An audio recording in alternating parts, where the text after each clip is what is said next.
चलो भाई, आज हमारा टॉपिक है laws of reflection of light. ठीक है, यस सर। अब be attentive now everyone, note down the important points. Okay, तो लॉज ऑफ रिफ्लेक्शन पे आज हम बात करेंगे। लॉज ऑफ रिफ्लेक्शन, तो लॉज ऑफ रिफ्लेक्शन, कल हमने रिफ्लेक्शन ऑफ लाइट के बारे में जाना। What is reflection of light? ठीक है, तो reflection of light simply means bouncing back of light when it strikes A well polished reflecting surface. ठीक है, और फिर हमने बोला reflection is of two types, regular और स्पेक्यूलर। क्या बोलते हैं उसका दूसरा नाम? स्पेक्यूलर। ठीक है, रेगुलर और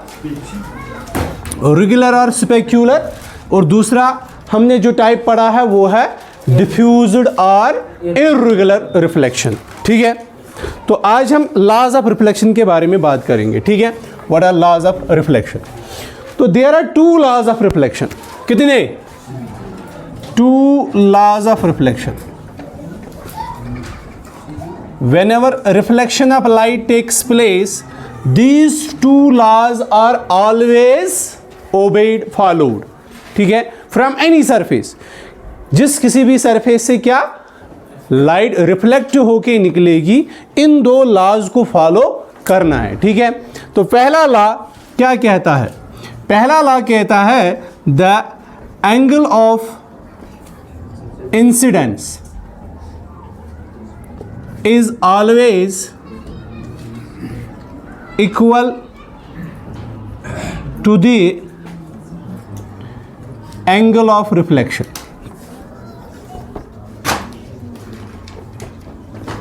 The angle of incidence of light is always equal to the angle of reflection of light. ये आपको इस तरह समझ आएगा, हम डायग्रामेटिकली यहाँ पे देखेंगे। मान लो हमारे पास एक रिफ्लेक्टिंग सरफेस है, से ए मिरर एम डैश, इसका मैं नाम रखूंगा। ठीक है, and one of the sides of the mirror must be well polished so that the other side becomes reflecting. ठीक है, तो ये है यहाँ पे पॉलिश्ड वाला सरफेस, तो ऊपर वाला सरफेस, फ्रंट सरफेस, वो रिफ्लेक्टिंग बन जाएगा। ठीक, मान लो किसी सोर्स से यहाँ पे हमने एक लाइट को लिया, यहाँ पे कोई सोर्स है, point source of light, point source. तो इस पॉइंट सोर्स ऑफ लाइट से क्या आई है? लाइट आई है। तो लाइट रे जो किससे निकलती है? किसी सोर्स से निकलती है, उसको हमने क्या बोला नाम? Incident ray. तो क्या रे है ये? Incident ray. Incident ray. जहां पे ये मिरर या रिफ्लेक्टिंग सरफेस को स्ट्राइक करेगी, the point where the ray touches the reflecting surface, any of the incident rays, कोई भी इंसिडेंट रे आई किसी सोर्स से और वो मिरर पे कहीं पे हिट कर गई, the point where it touches the reflecting surface, this point is known as point of incidence. Point of incidence. ठीक बात? ओके, अब ये पॉइंट ऑफ इंसिडेंस जो है, इस पॉइंट ऑफ इंसिडेंस पे हम एक इमेजिनरी लाइन ड्रा करेंगे perpendicular to the mirror, perpendicular to the surface of the mirror.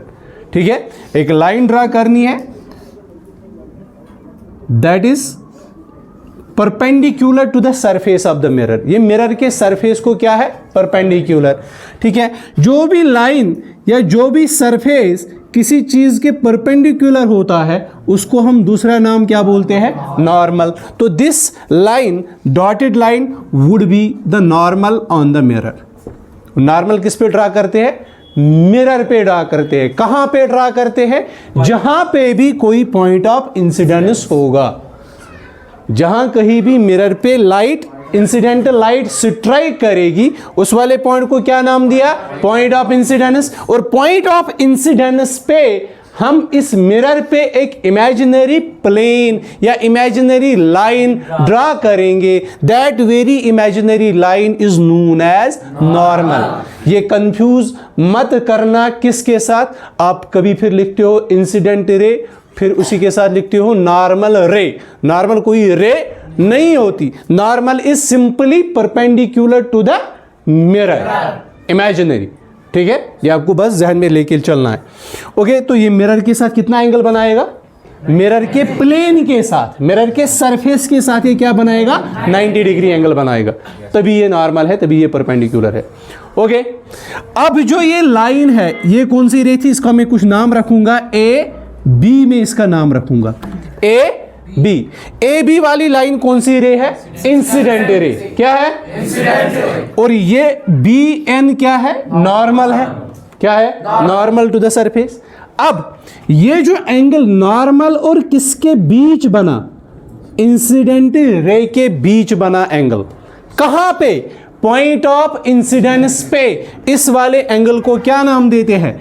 Angle of incidence. क्या बोलते हैं? Angle of incidence. तो angle of incidence is the angle between incident ray and the normal at the point of incidence.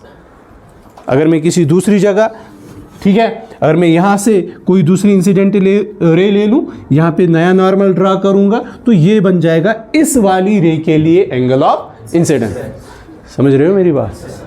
Okay, और अब हमारा पहला law क्या कहता है? The angle of incidence. Angle of incidence कौन सा एंगल हुआ? अब जो इंसिडेंट रे ने किसके साथ बनाया? नॉर्मल के साथ बनाया। अब ये लॉ कहता है is always equal to the angle of reflection. अब हमें जानना है एंगल ऑफ रिफ्लेक्शन क्या है। हमने कल ही बोला जब भी लाइट किसी प्लेन सरफेस, रिफ्लेक्टिंग सरफेस पे पड़ती है तो वो वहां से बाउंस बैक हो जाती है। तो ये लाइट रे यहां से बाउंस बैक होके यही निकलेगी जहां से ये आई थी। ठीक है, तो मान लो ये इस तरह से निकलेगी। ठीक है, लेकिन लॉ क्या कहता है? ये जो लाइट रे यहां से निकली, मान लो बी सी इसका नाम रखेंगे, ये जो लाइट रे यहां से निकली, इस लाइट रे ने जो नॉर्मल के साथ एंगल बनाया, उस वाले एंगल को क्या नाम रखेंगे? Angle of reflection. क्या रखेंगे नाम? ये वाली रे कौन सी रे हुई? ये हुई रिफ्लेक्टेड रे। क्या हुई? Reflected ray. तो ये वाली रे क्या थी? इंसिडेंट रे, जो सोर्स से निकल के आई, मिरर को हिट किया बी पॉइंट पे eight the point of incidence. इस वाली लाइट रे को हमने नाम दिया इंसिडेंट रे। और जो लाइट रे कहां से निकली? अब सरफेस से निकली। सरफेस से मिरर को स्ट्राइक करने के बाद ये जो रे बाउंस बैक हुई, इस वाली रे को क्या नाम दिया? Reflected ray. अब ये जो रिफ्लेक्टेड रे है, इसने नॉर्मल के साथ क्या एंगल बनाया? उस वाले एंगल को हम नाम देंगे एंगल ऑफ रिफ्लेक्शन। और लॉ कहता है क्या? Angle of incidence is always equal to the angle of reflection. मतलब इस आई का मैग्नीट्यूड और इस आर का मैग्नीट्यूड हर रिफ्लेक्शन में सेम होगा। हर रिफ्लेक्शन में सेम होगा। फॉर एग्जाम्पल, अगर मैं कहूं इस I की वैल्यू है 30 डिग्री, I की वैल्यू क्या है? 30 डिग्री, तो इस R की वैल्यू क्या आएगी? तो R की वैल्यू भी क्या आएगी? 30 डिग्री। ये आपको हमेशा मान के चलना है। बात आई समझ? तो लॉ कहता है क्या? Angle of incidence is always equal to the angle of reflection. कोई भी वैल्यू किसकी ले लो आप, आई की वैल्यू, जब वो रिफ्लेक्ट होके सरफेस से लाइट बाउंस बैक होगी तो वो वही एंगल बना के नॉर्मल के साथ रिफ्लेक्ट हो जाएगी। ठीक है, मान लो हमने आई का वैल्यू बनाया 45 डिग्री, क्या कोई बता सकता है आर की वैल्यू क्या आएगी? 45 डिग्री। क्लियर? इतना समझ आया? तो जितना भी एंगल ऑफ इंसिडेंस, जिस एंगल के साथ लाइट किसको स्ट्राइक करेगी? मिरर को स्ट्राइक करेगी, उसी एंगल के साथ वो मिरर से बाउंस बैक, रिफ्लेक्ट होके भी निकलेगी। बात आई समझ? ठीक है, अब इससे एक कंक्लूजन निकलेगा, एक कंक्लूजन निकलेगा इससे। ठीक है, वो आपको मैं बताना चाहूंगा। मान लो ये सोर्स यहां से आया तो लाइट एंगल ऑफ इंसिडेंस आई था। ठीक है, अब अगर मैं इस सोर्स को यहां पॉइंट से हटा के यहां पॉइंट पे ले जाऊं, ठीक बात? पहले मैं इसको रब करता हूं, इस वाले लॉ को।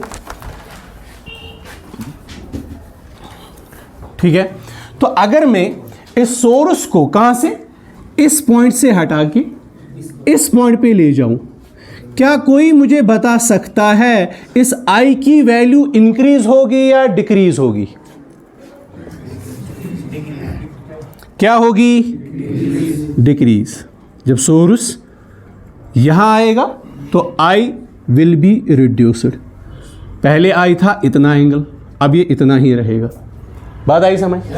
अब अगर हम यहाँ की ओर मुड़ेंगे टुवर्ड्स द नॉर्मल की ओर मुड़ेंगे, ठीक है, तो I will be decrease, reduced continuously. और एक स्टेज आएगा जब मैं सोर्स को कहां पे रख दूं, यहां पे। नॉर्मल इमेजिनरी होता है, ये हम बस मान के चलते हैं ये परपेंडिकुलर टू द मिरर है, ठीक है, देयर इज नथिंग परपेंडिकुलर, ठीक है, हम ये मान के चलते हैं। अगर ये हमारे पास मिरर है, अगर ये हमारे पास क्या है, मिरर है, तो आपको इमेजिन करना है मिरर के ऊपर एक क्या है, एक इमेजिनरी प्लेन है, एक इमेजिनरी लाइन है जो इसके परपेंडिकुलर है, ठीक है, ओके। अब तो अगर मैं इस लाइट सोर्स को यहां पे लेके आऊं तो कोई मुझे बताएगा एंगल ऑफ इंसिडेंस कितना होगा, कितना होगा? तो angle of incidence, angle I would be equal to 0 degree. ये नोट करना है, ठीक है। तो नोट करने वाला पॉइंट क्या है, when light is incident normally on the mirror. Note करो, when light is, this is important, incident normally on the mirror, on the reflecting surface, clear? तो एंगल ऑफ इंसिडेंस क्या होगा, 0। तो आपको ये बात जहन में मान के चलनी है, जब भी लाइट इंसिडेंट नॉर्मली होती है किस पे, मिरर पे। नॉर्मली मतलब along the normal, along the normal, ठीक है। तो इसको ये कंफ्यूजन में मत रहना कि क्या लाइट क्या है, नॉर्मली हिट किया इसने मिरर को इसने हिट किया नॉर्मली, मिरर के साथ लाइट ने कौन सा एंगल बनाया, 90, लेकिन एंगल ऑफ इंसिडेंस क्या होगा, एंगल ऑफ इंसिडेंस मिरर के साथ एंगल नहीं होता, वो किसके साथ एंगल होता, नॉर्मल के साथ। तो ये नॉर्मल के कोइंसिडेंट चली ये वाली लाइन, तो तब इसका मैग्नीट्यूड कितना आएगा, 0 डिग्री। तो angle I would be equal to 0 degree. Clear? हमने क्या फॉलो करना है, लॉज ऑफ रिफ्लेक्शन। तो लॉ क्या कहता है, angle of incidence is always equal to the angle of reflection. जो यहां से रिफ्लेक्टेड रे निकलेगी तो वो रिफ्लेक्टेड रे भी कितना एंगल बनाएगी नॉर्मल के साथ, उसको भी 0 ही बनाना है, वो 0 एंगल के साथ ही निकलेगी। तो 0 एंगल कब पॉसिबल है, जब वो लाइट इसी पाथ से वापस आएगी। समझ आई मेरी बात? तो when light is incident normally on the reflecting surface mirror, angle i is equal to 0, then the light रे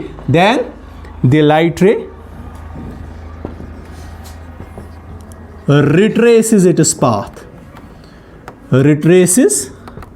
its path, अब ये लाइट रे क्या करेगी, अपनी पाथ को रिट्रेस, दोबारा उसी रास्ते से जाएगी लेकिन डायरेक्शन उल्टी करके, ठीक है।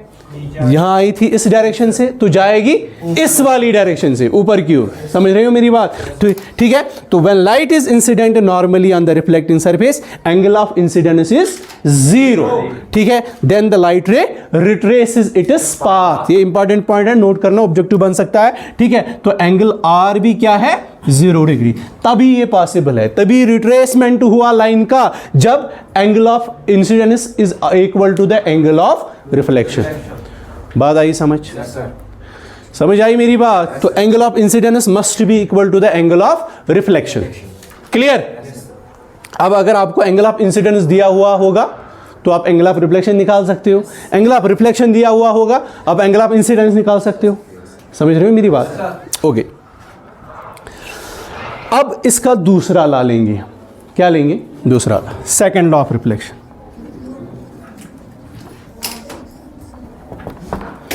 इस पे हम आगे चर्चा करेंगे न्यूमेरिकल्स पे, ठीक है। अगले वाले लेक्चर में हम इस पे न्यूमेरिकल्स लेके आएंगे। सेकंड लॉ क्या कहता है? तो सेकंड लॉ कहता है द इंसिडेंट रे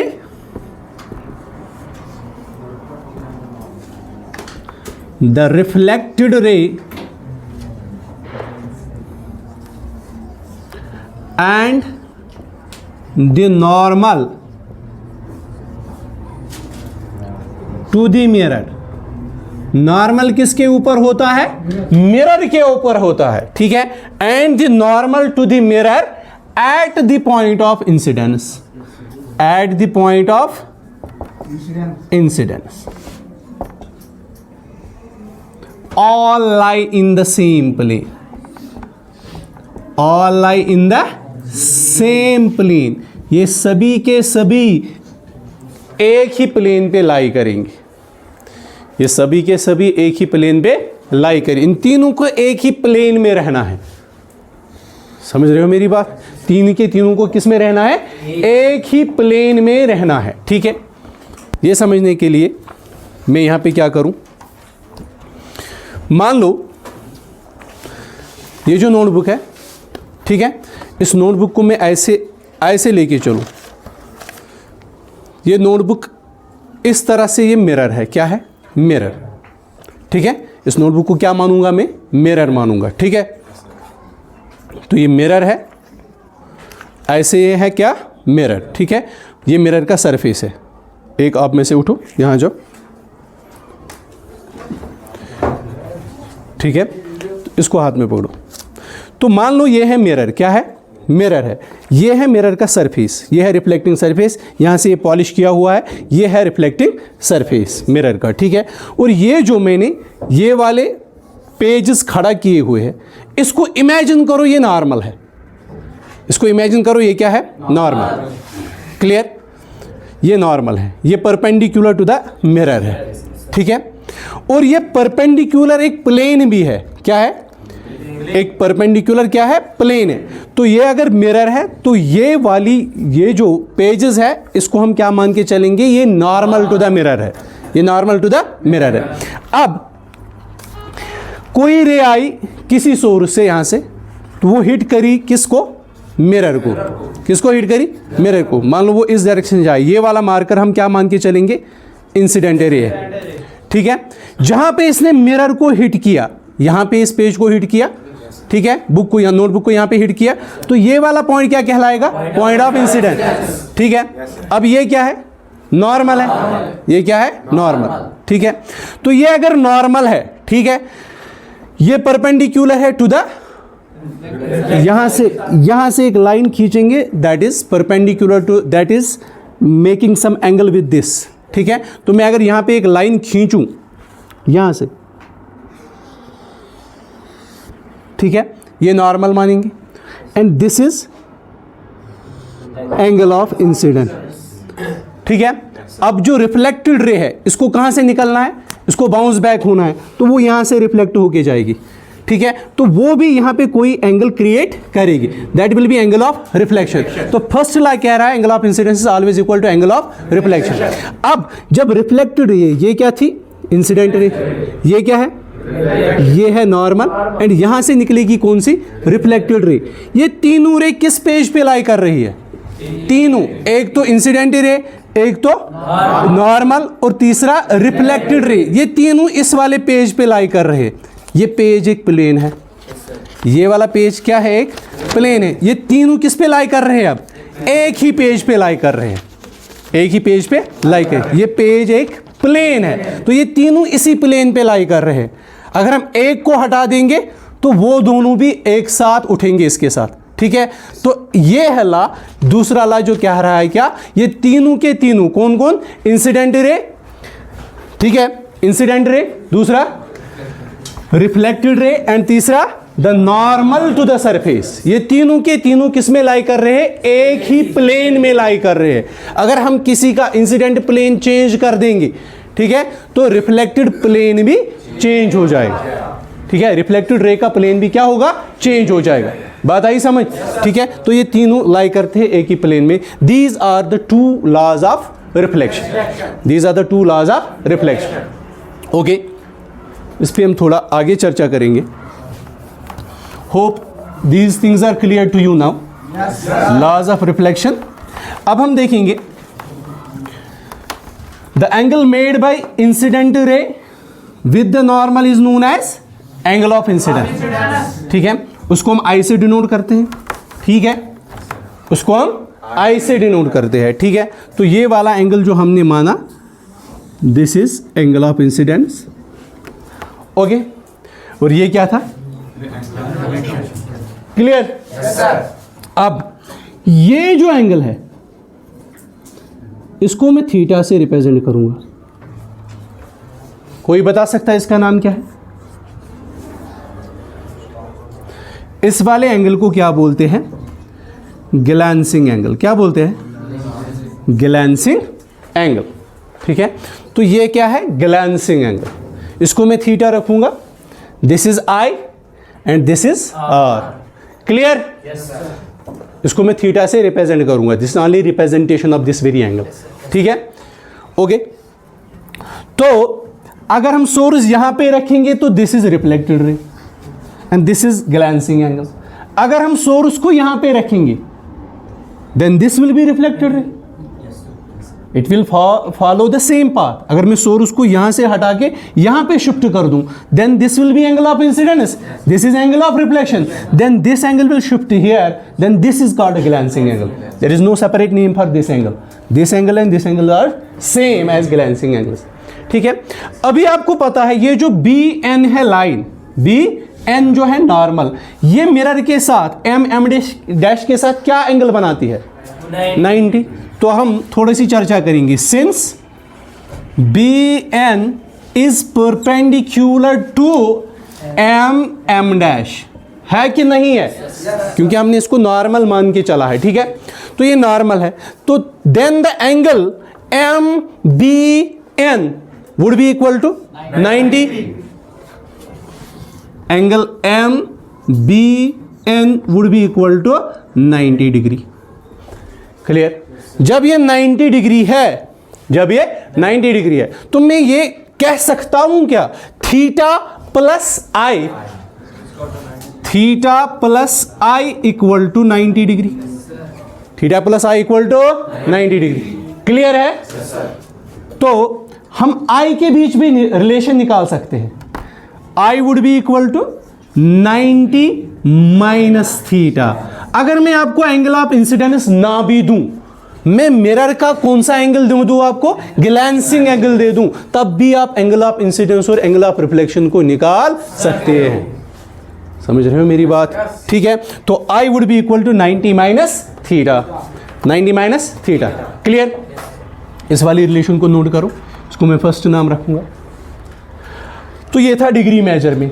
अगर हम रेडियन मेजर लेंगे, कौन सा मेजर? Radian major. एंगल को किस में भी मेजर किया जाता है? रेडियंस में भी मेजर किया जाता है। ठीक है, अगर आपको ये रेडियन मेजर, अगर ये रेडियन मेजर नहीं समझा है अभी तक, ठीक है, 9th क्लास में, तो एक वीडियो है ऑलरेडी यूट्यूब पे पड़ी हुई है। ठीक है, तो वो वीडियो आप जरूर देख लेना about radian measure of the angle, radian measure of the angle. ठीक है, तो यहां पे 90 डिग्री जो है वो कितना होता है? वो होता है π/2 रेडियन, π/2 रेडियन होता है, क्योंकि एंगल का जो एसआई यूनिट है प्लेन एंगल का वो क्या है? रेडियन है। ठीक है, तो हम नॉर्मली डिग्री मेजर में पढ़ते हैं, लेकिन कभी कभी ऐसा यूनिट्स में आता है रेडियन मेजर में आपको एंगल दिया जाता है। ठीक है, अगर आप आगे 11th में 12th में फिजिक्स देखोगे तो वहां पे किस में एंगल मिलेंगे आपको? रेडियन मेजर में मिलेंगे। ठीक है, तो that is why I am touching this here. 90 degree is equal to π/2 radians. Clear? तो मैं इस एंगल ऑफ इंसिडेंस को आई को ऐसे भी लिख सकता हूं, I is equal to π/2 minus theta. क्या लिख सकता हूं? π/2 रेडियन माइनस थीटा। तो यहां ये किस में निकलेगा? हमें रेडियन मेजर में एंगल ऑफ इंसिडेंस निकलेगा। ठीक है, तो इसी तरह एंगल आर भी किसके बराबर होगा? आई और आर तो सेम होते हैं, तो आर भी किसके बराबर होगा? वो भी होगा π/2 माइनस थीटा। बात आई समझ? अगर आपको ग्लैंसिंग एंगल किस में दिया होता है? रेडियन मेजर में दिया हो तो आपको ये वाली रिलेशन यूज करनी है। अगर आपको किस में दिया हुआ है? डिग्री मेजर में दिया हुआ है, तो आप ये वाली रिलेशन यूज कर सकते हो। ठीक है, तो एक सवाल है आपके लिए, find the angle of incidence and angle of reflection. क्या है सवाल? Find the angle I and angle R when a light ray incident on the mirror such that theta is equal to 30 degree. Theta कौन है? अभी glancing angle दिया है आपको, अभी मैंने एंगल ऑफ इंसिडेंस नहीं दिया, ठीक है। थीटा दिया है, ग्लैंसिंग एंगल आपको वो कितना दिया हुआ है, वो 30 डिग्री दिया हुआ है, ठीक है। आपको क्या निकालना है, एंगल ऑफ इंसिडेंस निकालना है और एंगल ऑफ रिफ्लेक्शन निकालना है, ठीक है। आसान है, तो निकालो। एंगल ऑफ इंसिडेंस कितना होता है, 9। अब ये डिग्री मेजर में दिया हुआ है, रेडियन मेजर में नहीं दिया हुआ है, तो डिग्री मेजर यूज कर सकते हैं, ठीक है। तो हम क्या कहेंगे, angle I would be equal to 90 degree minus 30 degree, तो कितना आएगा angle I, angle I would be 60 degree. Similarly by laws of reflection angle R would be equal to 60 degree. बात आई समझ, सिंपल है, ठीक है। इसी तरह अगर मैं इस थीटा को अब चेंज कर दूं, अब ये थीटा दूसरी वैल्यू थीटा की दी हुई है, थीटा इक्वल टू पाई अपान 4, कितना दिया हुआ है, पाई अपान 4 रेडियन दिया हुआ है, पाई अपान 4 रेडियन दिया हुआ है।